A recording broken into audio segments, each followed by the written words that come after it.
Today, I want to talk about Darksun, the game world for 2nd edition. Now, to my mind, Forgotten Realms seemed like the 2nd edition world, but it actually predates Dungeons and Dragons. Forgotten Realm does. It was a place for some of his stories before it became a D&D game world.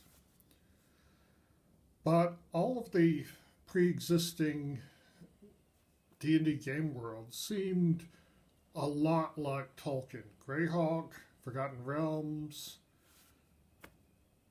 the Known World, Dragonlance even, they seemed very, very much like Tolkien. And this one was very different. It was more like Gamma World. It was a post-apocalyptic world.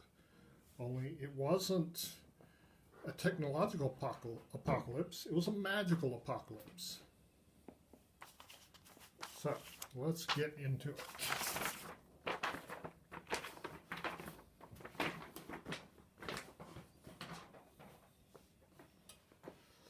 Okay, so it takes place in this small section of a world, this post-apocalyptic world, where there's the Tablelands, a small section with 7 city-states that is between a sea of silt, a sea of dust.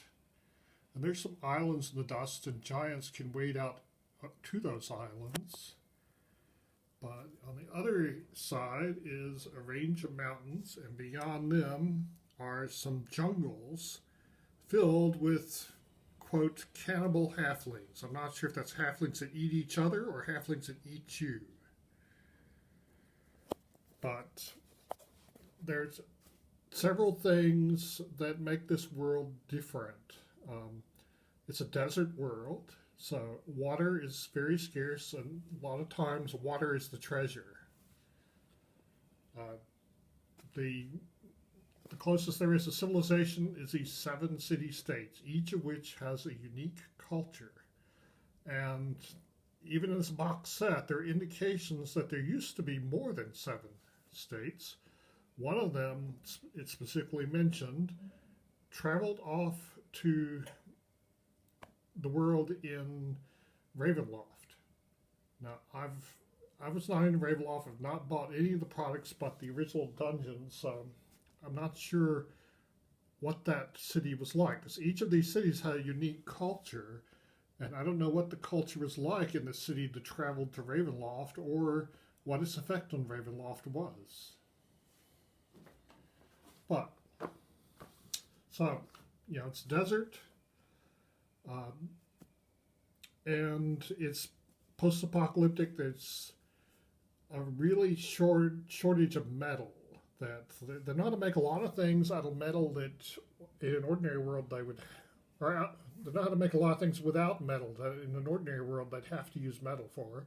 But some things you have to use metal for. And if you do, it costs 10 times as much as it would in an ordinary world. So, shortage of water, shortage of metal, and shortage of magic. That each of these city-states is ruled by a sorcerer king who's above 20th level in both magic and psionics. So, let's go into the rule book. This is like the player's handbook for, that's some of my homebrew stuff. Okay, so one thing that's different about this is the way ability scores are rolled. They're not 3D6, with a range from 3 to 18. Instead, they're 5D4, with a range of 5 to 20. And some of the races have up to +4 on a particular score, which means you can have as high as a 24 strength and high as 22 on some of the other abilities. And we got some classes are missing, some are not. Some languages are missing, some races. So the races are very different. The dwarves don't have beards in this world, and they tend to be obsessed with one thing. They call this their focus. So they do this one thing, and all their motivations revolved around getting this one thing done. Now, the elves are not shorter than humans, they're taller than humans. And they're semi-savage too. They run around the desert. Half elves would be, half elf. So they're part human, part elf. They don't fit in either world. Half giants is a race. They're +4 on strength. So they're really good at being fighters. Halflings is a playable race. These are the savage cannibal halflings.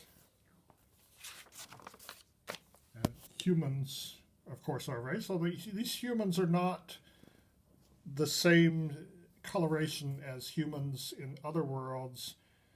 They can have strange colorations. They can have like iridescent copper colored hair. They can have green hair, blue hair, strange skin colors, all kinds of stuff. Now, a Mool is a half-dwarf race. They were specifically magically bred to be gladiators, and they can perform great feats of endurance. So, for example, they can do heavy labor for 24 hours plus their constitution without resting.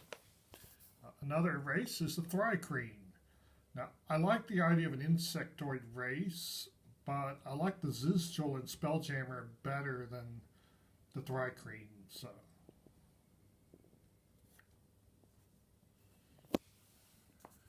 but yeah, they make good rangers. And a lot of the art is done by a guy named Brom or Brome, and so he's like all the other artists try to make it look like him. So new characters start off at 3rd level. There are a bunch of novels that were associated with Darksun, and I never read any of them.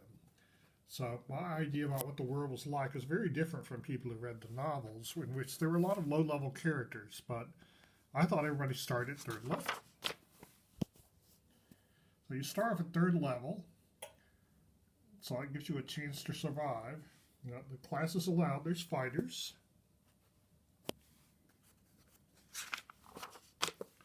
And there's no paladins, but there's a new class called gladiator, which of course are better at using weapons. Why you would want to be a fighter instead of a gladiator is that gladiators are more focused on melee combat, while fighters are more flexible. Rangers still exist. And the Thri-kreen make good rangers. Now, wizards are different in this. There are 2 different kinds of wizards. One kind is called defilers, and they progress a little bit faster than normal wizards, but when they cast a spell, all the plant matter within a certain radius turns to ash. The sorcerer kings that rule the 7 city-states are all 20th level at least, defilers, and 20th level psionics.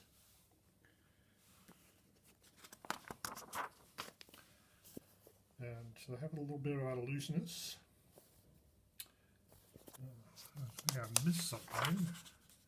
Yeah, the other kind of wizard is preservers. Those are just ordinary wizards like in the book, like in the player's handbook. And the sorcerer kings have a monopoly on magic, so they have a few high-level defilers that work for them, but if you're not one of them, then you have to be careful not to be seen doing magic. That's something only for the sorcerer king and his minions. Now, the priests are very different. They have a class called cleric, but it's very different from the clerics of the player's handbook. All of the cleric spells have been thrown into one pot and then redivided again into different spheres. There are 4 elemental spheres, and all the rest go into the sphere of cosmos. And the clerics have minor access to the sphere of cosmos, which means they can cast low-level spells from that. And they have major access to the sphere of a particular element. They're worshippers of an element. And what they worship will determine what kind of weapons they can use. So the clerics of earth, they can use stone and metal weapons, but the clerics of fire, they like flaming weapons, like flaming arrows, burning oil, magical weapons that have been heated to burn or scald. They can heat weapons, metal weapons do searing damage. To me, the element of air has the best choice of weapons. They get all the missile weapons. So druids are different too. Remember how all the spheres have been redivided? So the druids have major access to the sphere of cosmos and to 1 or maybe 2 of the elements based on what their guarded lands are. The druids guard a particular piece of land. And what land they guard will determine what kind of spells I can do. Now there's a third kind of priest called the Templar. The Templars are priests that worship the sorcerer king of their particular city. So they have to go to their sorcerer king to get spells. And they don't even get spells until 2nd level. So they start off weaker than clerics as far as which spells they can use. But when they get to be high level, they're more powerful than clerics. And they have some political powers that they can exercise over the common people because they're servants of the Sorcerer King. Okay, so as far as the rogues go, the bards are still around. But the bards can now use poisons. At each level, I get to roll to see which poison they've learned to create. Thieves are pretty similar, and there's a new class called Psionicist. Well, it's not a new class. This is in the complete Psionicist handbook. So you got to have that book in order to play Darksun.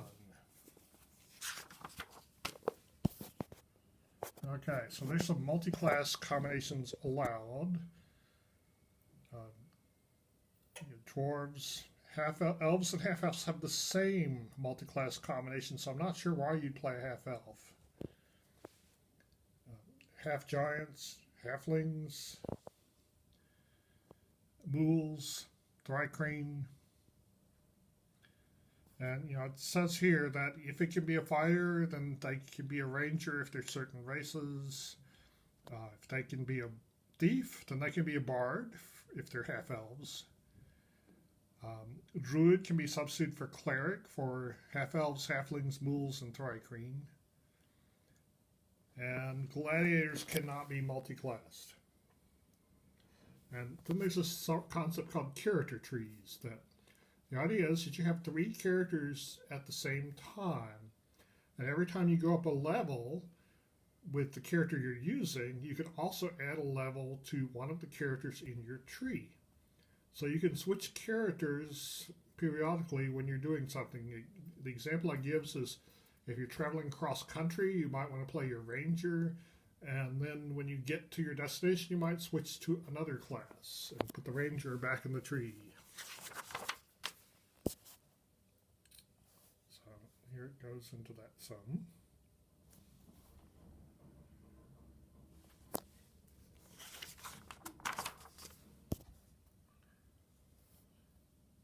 And it goes into alignment, and there's some new non-weapon proficiencies, like heat protection be useful in desert world.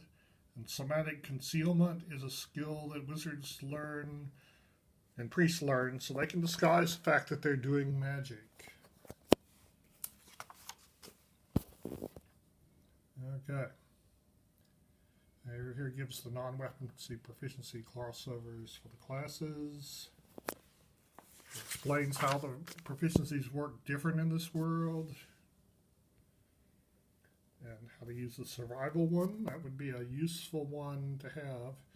And the money system is different. They have little ceramic coins called ceramic pieces. They don't make coins out of copper, it's too valuable. So 100 ceramic pieces equals 10 silver pieces, which equals 2 electric pieces, which equals 1 gold piece, which is 1/5 of a platinum piece. And the ceramic pieces can be broken up into 10th pieces, which are each worth, which are called a bit. So they're on the copper, the ceramic system, basically. Ceramic is the main coin.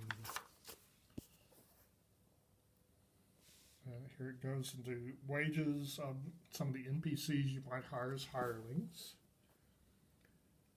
And it goes into some of the ramifications of the metal shortage, that some weapons can be made without metal, so they're normal price, and some have to be made out of metal, and so these are 10 times the listed price. Also, you can make, here it gives the adjustments to damage and hit probability for using non-metal in your weapons. If you're a cleric of a particular kind, you can't use metal weapons, so that's kind of relevant to you. And even if you aren't a cleric, you can't afford metal weapons. This shortage of metal gives Darksun a sort of a Bronze Age feel to it. So when people talk about wanting to play a Bronze Age campaign, I recommend they look at Darksun, because it has sort of a Bronze Age feel, even though it's not Bronze Age. And there's some new weapons that it describes. Here's a nice priest casting a spell. So yeah, the priest spheres are different. Here's the sphere of earth and its spells, the sphere of air. The sphere is fire, which everybody is going to choose, of course, and which spells they can do. The sphere of water. And this is the sphere of cosmos, which the druids have major access to. Now, one thing's different is that the Darksun world is cut off from the outer planes. But it's not cut off from the inner plane. So the clerics can pray, and druids can pray for spells.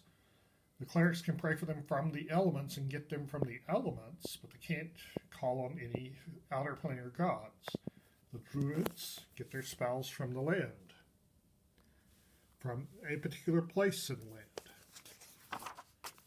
So here's the chart that shows how big a radius plants turn into ash depending on where you are. The lusher it is, and lower level the spell, the smaller area it does, but the less vegetated it is, the bigger the radius. So if you're casting a 9th level spell on Stony Barrens, then a 30-foot radius, a 30-yard radius of plants turn into ash. While it's only a 1-yard radius if you're in the middle of a forest. Yeah, it's the first time I did that to players. I really freaked out when the enemy caster casts a defiling spell and it did it. So this is just the defilers. The preservers are just like regular mages, and they don't have this special effect. But there's a thing called a Tree of Life, which you can leech off of to cast defiling magic, and of course the Sorcerer Kings have groves of these in their city. And there's some new magic items.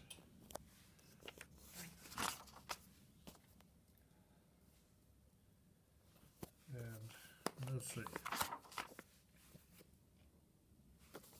It talks a little about the races and arena combat, which is a thing, because there's gladiatorial arenas, so many that there's an entire gladiator class. Undead are different in Darksun. There are zombies and skeletons, and there are other undead that have more hit dice than 2, but every single one of them is a unique monster. There's no vampires, ghouls, specters, but there are a whole bunch of things equally as powerful as all those. It's just each one of them is unique. Okay. Now, another thing about Darksun is since metal's so expensive, you might find just part of a suit of armor, and you can wear that. And this tells how much it improves your armor, but the math is a little difficult because it's descending armor class, and you've got positive numbers here. So you better be good at algebra. I'm trying to figure out that effect. So, though it is possible to count on your fingers without doing algebra. Tells about how magic items are changed in this world because of how it's different. There's a giant. Some encounters. Some of this stuff ought to be in the DM's guide.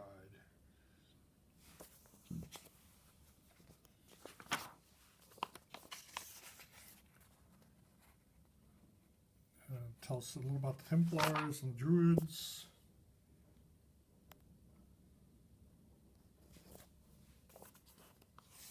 And calendar system of this world. And effects of dehydration. This is a big thing in this world. That's why water sometimes appears as treasure. And overland movement for certain races.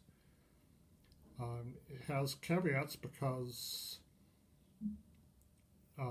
mules can travel further, more hours. Mules and Thrycreen both can travel more hours without stopping than this. But you have to go as slow as your slowest member. Terrain movement costs. You can make vehicles. So it's possible to make a wagon without any metal. Find Familiar gives different results than by the book. There's some new spells like Detect Psionics, Fleet Feet, allows you to run very fast. A Psionic Dampener makes it harder to use psionics in your presence.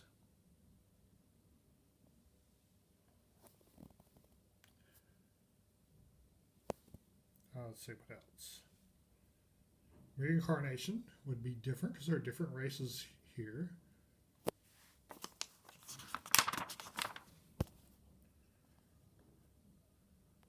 You can create a Tree of Life, but it's an 8th level spell. This is a spell that allows you to create a Tree of Life that you can leech off of if you're a Defiler. There's some new priest spells here, like Airlins, Rejuvenate.